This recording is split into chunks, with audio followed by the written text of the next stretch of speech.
I want to welcome you to Dream Chasers Radio with me, your host, Yaya Diamond. What's up, peoples? How you doing? It is a great day, and I'm so excited to have my next guest on the show. You know, we've tried to get her twice, and it's just the anticipation of it all just helps me just like to, but I am so excited to have Alice Parker on the show today. She's going to be talking about her book and all the things that happened back in the day that made this book possible. Welcome to the show, girlfriend. How you doing? I am doing great. Thank you so much. And I am so glad to see you and be here.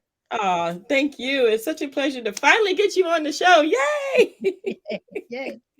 So let's go back a little bit. Let's go back into this time where not too far yet, not too far, not all the way back, but let's just go back a little bit. When did you know you needed to write this book? Actually, it was probably about the second year in. By that time, the four of us had gotten our divorces together. And because the first one was September of 71 and the last was April of 73, a year and a half in between. Wow. Wow. But we had been encouraging her all along, and she really was the mother Earth kind of person. And to make it more difficult, she was president of the PTA, and she was a din mother, and and then one of those things happened, and she finally had enough, and so forth and so on, and joined us. So she then was living with me because she really had no place to go, and which was great because she was helping to babysit for my son as I was working. And Connie, who got our leader, who took us through it first, she and I worked together in a French restaurant. It was the first French restaurant in the Chicago suburbs. The original restaurant had been on North Michigan Avenue in Chicago. And it was the maitre d' who had started it. And of course, he knew everybody after 30 years there. And we would have on their seasons, the Bears and the Blackhawks would come in. And of course, we were in these cute little French uniforms, showing everything, short, little frillies and all of that kind of stuff. You did that. Oh, sweetie, it was assumed. It's just like I tell people, there was no such a term as sexual harassment. It was life. It was life. And what? You don't have a sense of humor? You don't want to be grabbed and everything? Anyway, and so it was that kind of a situation. So Connie and I were very close, but at the same time, the other two ladies, Michael and April. So as I said, all we had was each other because there was no support from our families or anything like that. It was so totally unacceptable. And one of the whole big things was that we then, when women would find out, oh my God, you're divorced? Really? How did you do it? How did, and they were coming to us. I mean, all of us, and asking us, and we're like, well, you shouldn't have to put up with that crap. No. And kept our attorney real busy. And but it was just amazing. And absolute strangers, the women would come up to us either in the bar. There was a big dance bar with a dance floor just at the other end of the parking lot from the French restaurant. And they would say, somebody told me you got a divorce. Can you tell me what I need to do? And the more we would start talking about it, and Michael, as I said, the real mother of us all, kind of saving everybody, she actually one time pulled off the road where she saw this guy beating up his girlfriend or wife or something like that, and got into the middle of the whole thing. And we've got to help these people. We've got to help these people. And I was my gosh. So it was kind of, and we were so naive. I mean, we really were suburbanite housewives. You know, I mean, our excitement, Yaya, was a visit from the Avon lady, if you even remember who that might be. I do. Okay, I do. Your mother, you know, and or being invited to a Tupperware party where they actually served wine, you know. That was I know our about that. yeah, that was our excitement. So during the week after work, we would go to the bar dance hall across from the parking lot and party and dance and so forth and so on. But on the weekends, after we got off work, we headed right down to Chicago so we could get Motown and blues and jazz and everything. That it didn't come out to the lily white suburbs, you know. No, I know. I know. Uh, and we were very much into it all, and so it was. But anyway, and it was sort of as we were all talking, because we would gather at my house and just kind of share. And it was actually April, the drama queen. She said, "Oh, we should write a story and have a movie made of us." and of course, she really was a riot. And she said, "And I've got the best title, The Queens and Their Knights."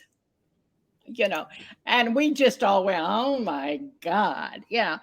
But we did realize there were so many women who really had no idea. I mean, I met women who said, "I would have given anything if I would have had just one person support me when I got my divorce." Just one, you know. Wow. I mean, it was really, really difficult. So that had something to do with it. And also I'm an award-winning poet, and the poems set up the sections and chapters of the books, kind of giving you an idea of what's coming, and they're directed whoever might be the key story or character in that chapter. Mm. And I had started doing poems for the girls too, like for birthdays or congrats, you know, kind of a thing. And and then we decided that maybe that would be a good idea.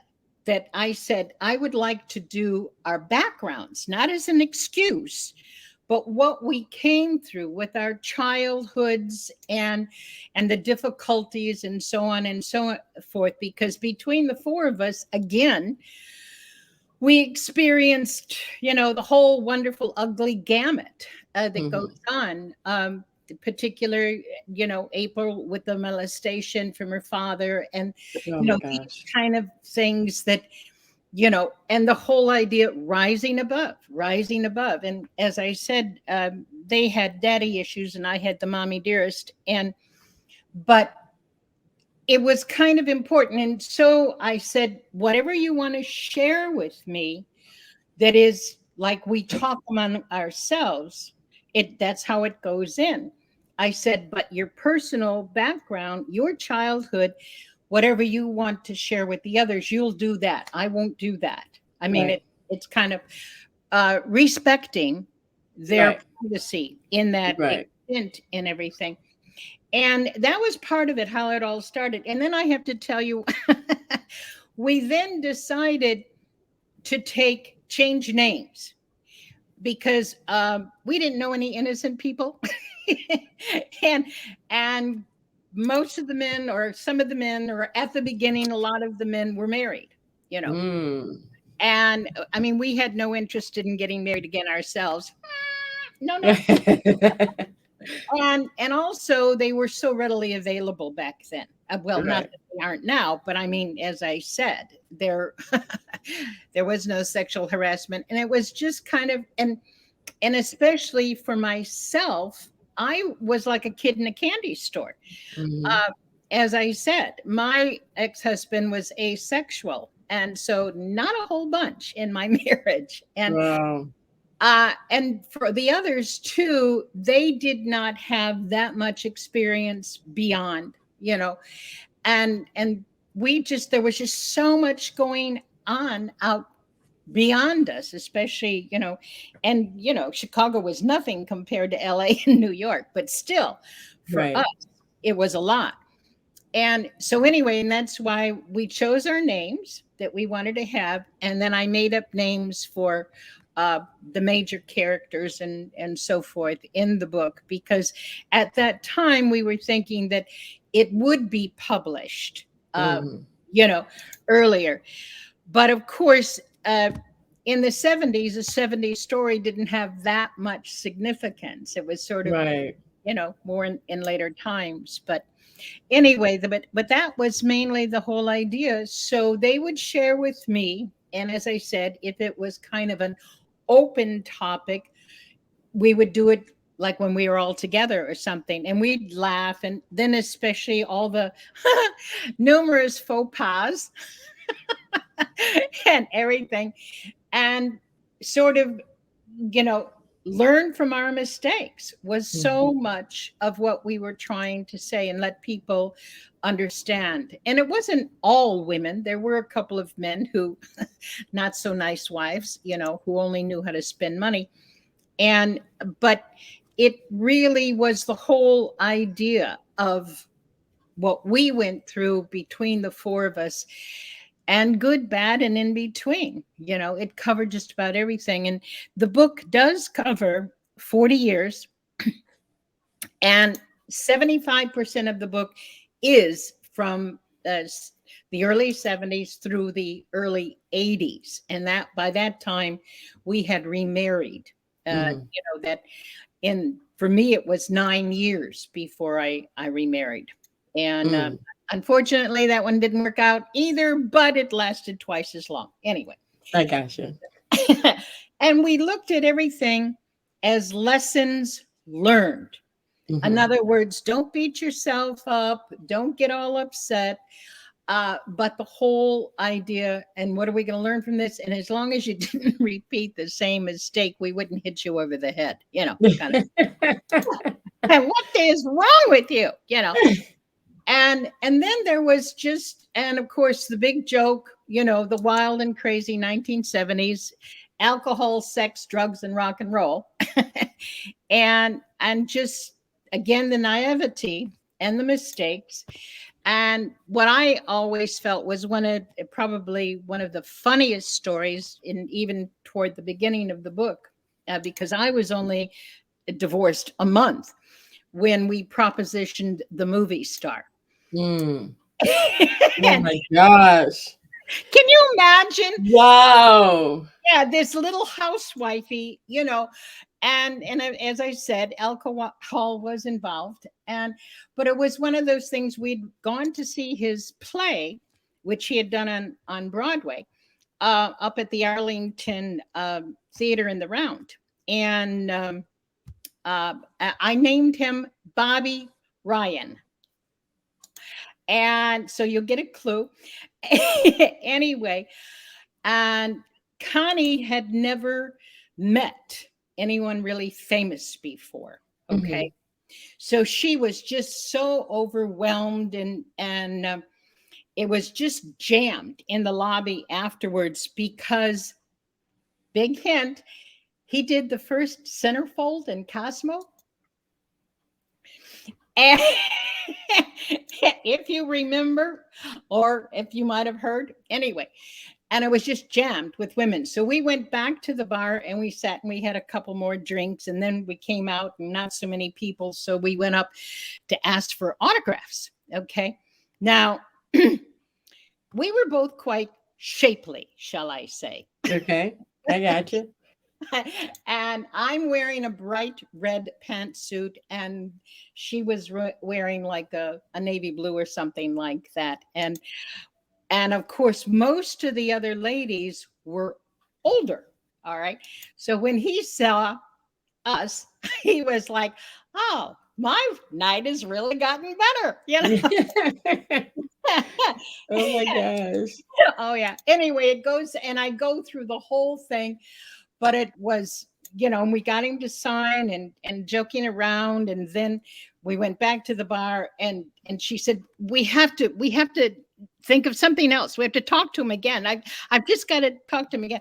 So we picked up some more, bills for him to sign, playbills, and for some of the ladies at the restaurant who would be interested. And then it was sort of in the last, and Connie in her low cut suit, she had gone, sign here, please. And he was like, okay. Okay. And on that cue, I said, would you like to join us in the bar for a drink? And he said, actually, I'm having coffee with that group of ladies, but I will come over and talk to you. And it was like, okay. So we go back to the bar again, another drink. And he comes bouncing in all of his cuteness and everything. And talking to us, and Connie's jabbing me, because I was the one with the mouth. And she always just say, you worked in advertising on Michigan Avenue. Say something, And it just came out of the mouth. And I said, did you ever have a suburban sandwich? And of course he was like, what? And I said, and I point from her to me, and she's just about to die. She was not expecting that. And he says, okay. I said, you know what a sandwich is, don't you? And he says, yeah, but what's the suburban part?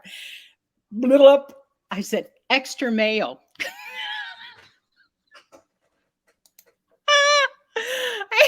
I mean, I every time I tell this story, I still laugh my butt off. It's just too wild and crazy. And he was like, okay, don't leave, ladies. I've got to go have coffee. I'll be back in 15 minutes, Anyway, so he comes back later, and she's going like, oh my God, I can't believe you said that. And I said, well, you wanted me to say something to get his attention. And he comes back and he said, okay, I can't tonight. I have to do an interview in the morning on television, blah, blah, blah, blah, blah, blah. So we set it up for a couple of nights later. And we were just like, okay, and he gives us both a quick kiss on the cheek and runs off to the elevator. And we're going like, holy shit, what did we do? He said, he said yes. And anyway, it is so hysterically funny because, of course, no clue, but like the sex in the book, which I wanted to say, there's 5 major love scenes. Okay, one for each of us. Each of us girls got to pick one special love scene we wanted to have in detail. And then the 5th one, of course, is with Bobby Ryan. And anyway, but the whole idea was make it because we just laughed all night long, and it was all night long. And I have to say, he later in a Penthouse interview talked about us. But pretty hysterically funny. He named us Franny and Zoe. Franny and Zoe. I can't say it now. And so but it was too funny. And then when he was later on Johnny Carson's show, he said hi to us, and Johnny Carson's just looking at him like, okay, But we weren't able to see him a second time because a very famous lady friend of his popped in to visit with him. It was Easter weekend, and we were just about to drive away when one of his assistants came running up and, she came in to surprise you. And he said, well, she certainly did, Anyway, but the point of it all, as wild and crazy as it was, in telling the story to so many other ladies, and the whole point was anything was possible. And so the story became like we didn't have the word empowerment back there, but such an empowering situation that everybody we told it to, the women were going like, wow, you mean, Annette, hey, you might not get him, but the idea is nothing is impossible. You have your freedom, you have your independence, you have you. And this is all about you and having fun for you. And it's kind of how I feel about the whole book, because to me, uh, a book has to be entertaining to begin with. And then you want, for me, it was bring awareness, for women to know. And that whole idea of what they could do, who they could be without any limitations whatsoever. And then, of course, the final thing would be, and it would help change your life for the better. And that's my foundation of the book. And of course, filled with crazy humor and mistakes, as I said, unbelievable faux pas, but yet at the same time, always supporting each other, always supporting each other. Okay, next time it'll work out. Okay, let it go. Next time it'll work out, Yeah. kind of a thing. So it's really, and it was part of when I did finally start writing the book, because a couple of times I had, gone through and things happened. It actually got stolen and made into a really, really terrible picture, but I won't go there. And because they didn't keep anything like what we had it, I had it, but when I finally, uh, Connie had not wanted me. She had moved from Chicago to Upper Peninsula, Michigan. And of course, nobody knew about her background. This was her relatives that lived up there. And she said, I don't want you talking about that. No, don't, just not now. You can wait to do the book. So anyway, in 2015, when I was with her, just before she passed, and she said, you get that sucker out there. I want everybody to know what we did and what a fantastic life we had together. Mm.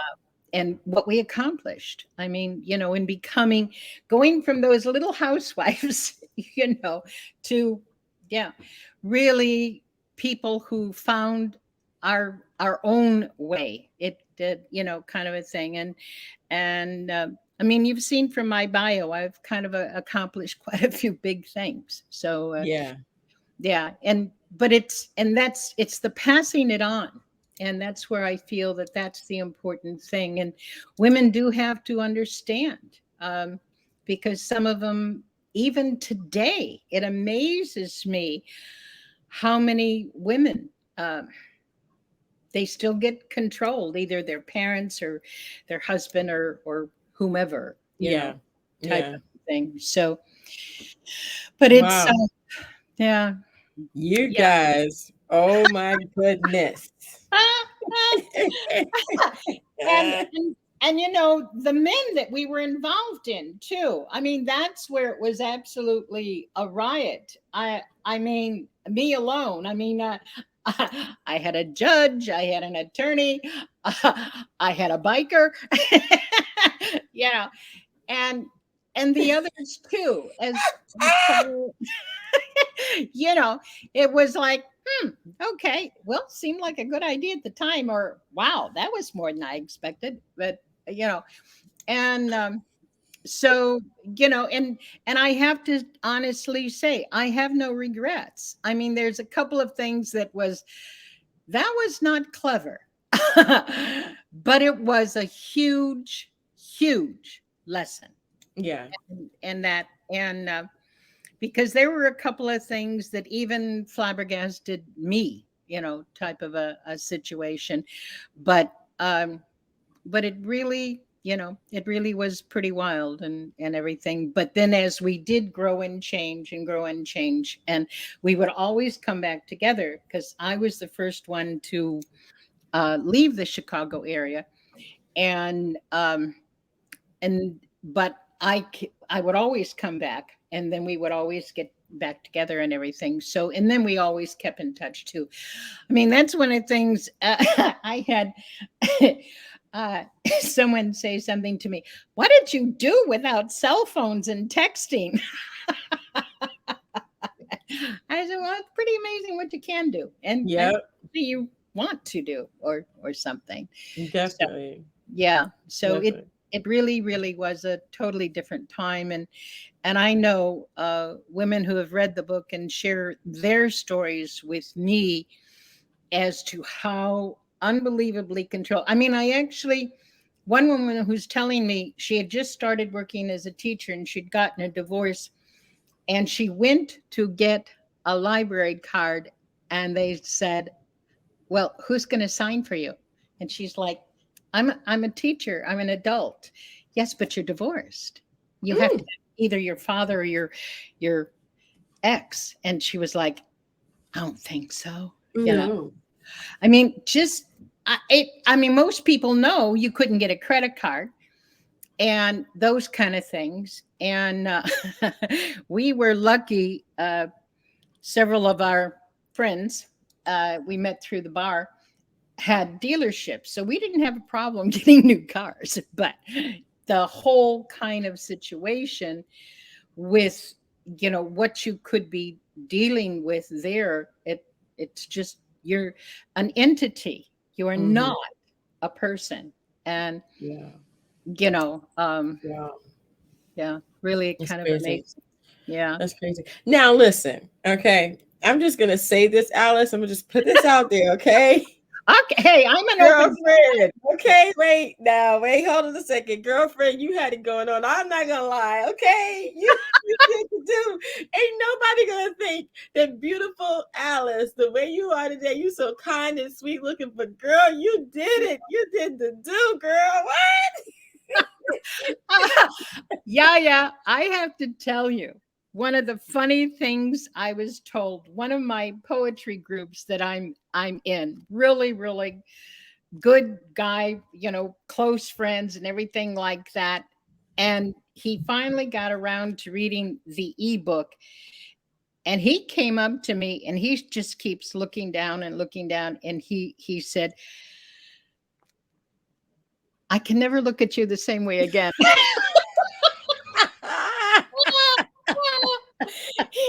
He said, anyone who would have told me that you wrote Oh, that, I oh.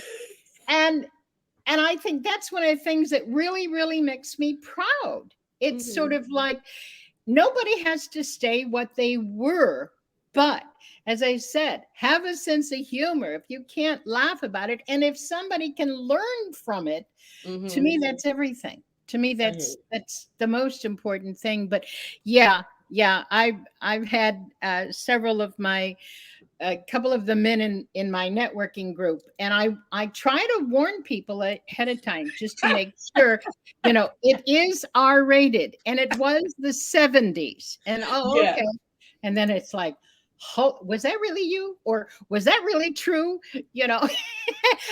and and I do have a story at this little older woman at the at the fitness center, and she had heard several of the women talking to me about the book, and she was asking me, and I said sure, and yes, I would. I have a copy right here, and but you do understand, you know, and I gave the whole caveat about R-rated. She was like, okay. 2 days later, she comes in and she's like this, looking around, and comes up to me and she says, is is is those sex scenes real? And I said, yes. She said, oh my goodness, I never had any idea. And I was like, and I, you know, it was everything I could do to keep from not bursting out loud. But, you know, I mean, this has got to be one of those poor little old ladies who, she was lucky if she got to count this, you know, tiles on the ceiling, as we used to laugh, you know. Oh my gosh. And she was like, oh. And I said, by the way, there's 6 of the bigger love scenes in there. Really? And I said, yes. And they're all true too. Oh, okay, I better go. And I was like, yay, I made her day. Oh my gosh. Oh my gosh. Yo, I mean, okay, I have to say this. A lot of the youngsters, the millennials, don't believe that back in the day now, these things happen because that's grandma and great grandma and all that. Yeah, I'm but don't grandma forget, too.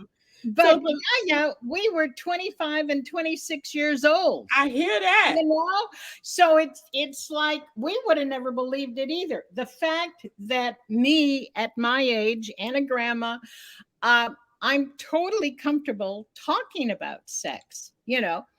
And you're right. You're right to enjoy sex, because of course that's still such a huge hang up and Yeah, I know everything. why. Okay, wait, I have to say this. Why are they so hung up? How did you get here? Hello?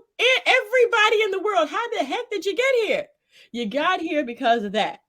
Okay, there's something that had to happen. Somebody had to fertilize something. Okay, something had to get Yeah. fertilized. Whether you're in a petri dish or in the regular thing, something had to go down. Okay. Well, to me, I mean, I'm not going to say none of us ever had bad sex, although, some people say, well, no sex, you know, uh, I won't say no sex is better than bad sex, but if you can't help the gentleman along or something like that, but it, we put the best in Mhm. there, and the others were just kind of referred to as that wasn't too bad. And for a while we were doing the whole kind of scale rating and stuff like that. You did that. Oh, we just kind of for fun, because, and of course Bobby Ryan was a 15 on a scale of 1 to 10, Oh my gosh. but that was more, and we said we can't compare him to others because of his persona. Right. Okay. And of course what he went on to become, I mean, that was in 1972, and by the end of the 70s he was the number one movie star in the country. I mean, Mm, number one, mm. and not that we had anything to do with it, but I'm sure that especially from that Penthouse article he did on us, was certainly made his day. But but it's to me, I believe sex should be totally enjoyed by both.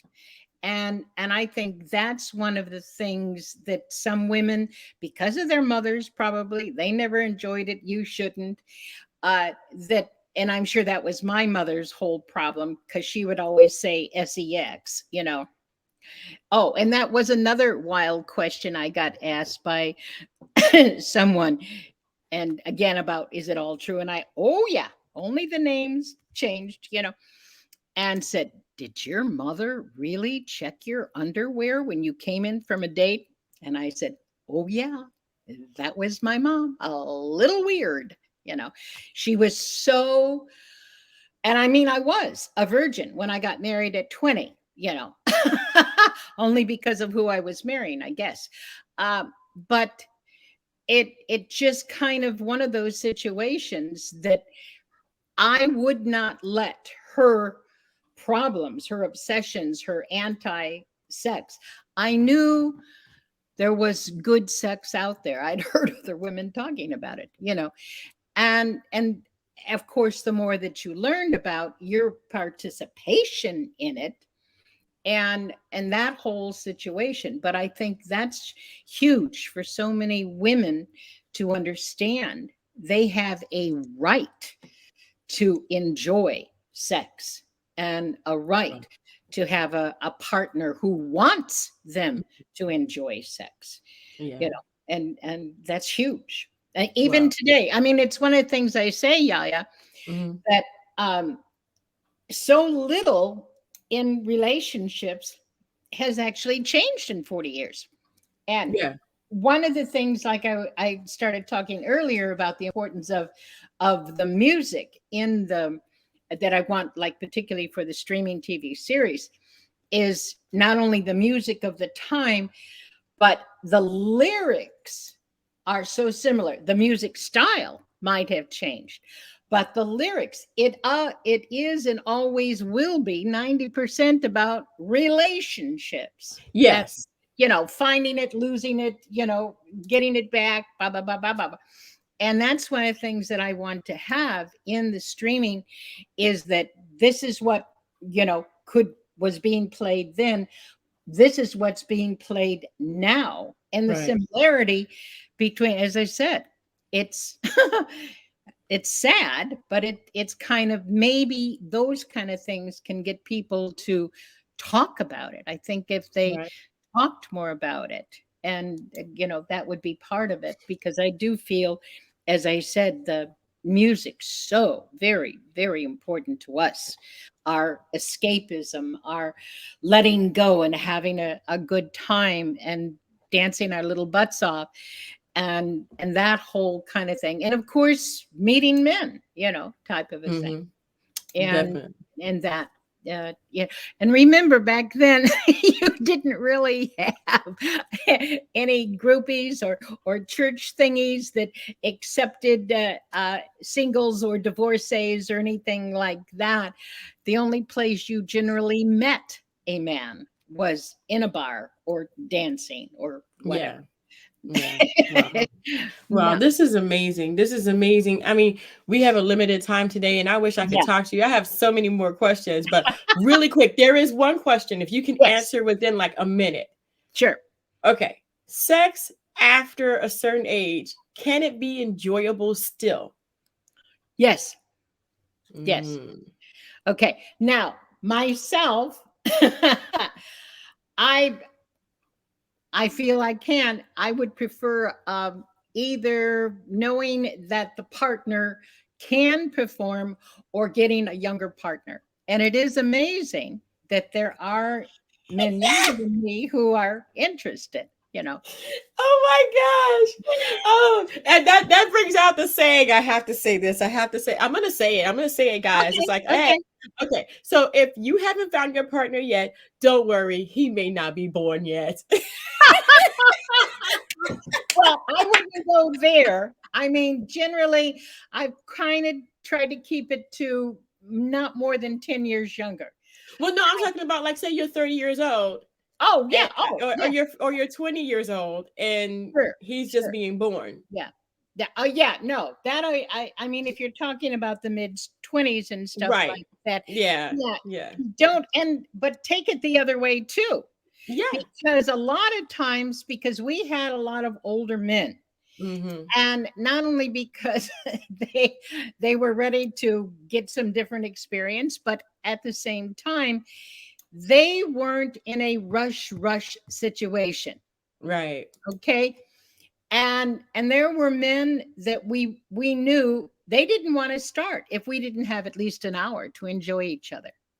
Now, you take that back to a 25-year-old male, Yeah. Yeah. and so it was kind of, so I think you Okay. need to be open both ways. When you're Right. older, be open to younger, and when you're younger, be open to older, you know. Oh yeah. Oh yeah.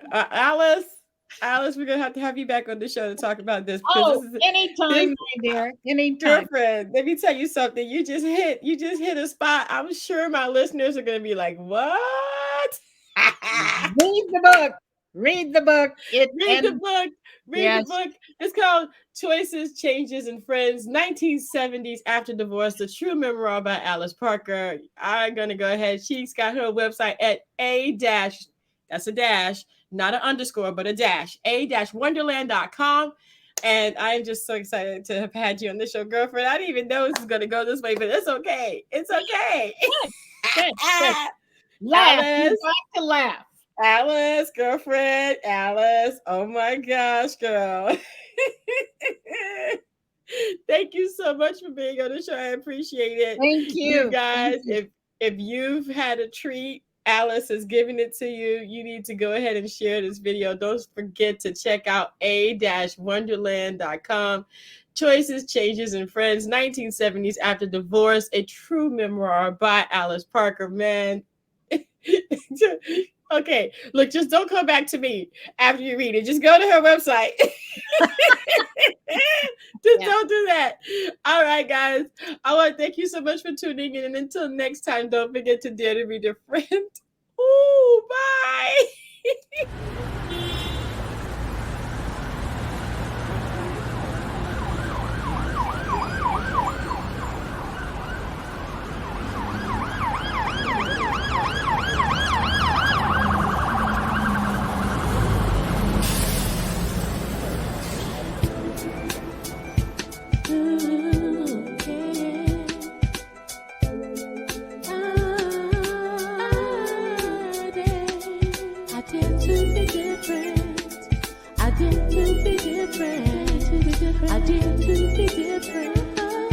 I dare to be different. I dare.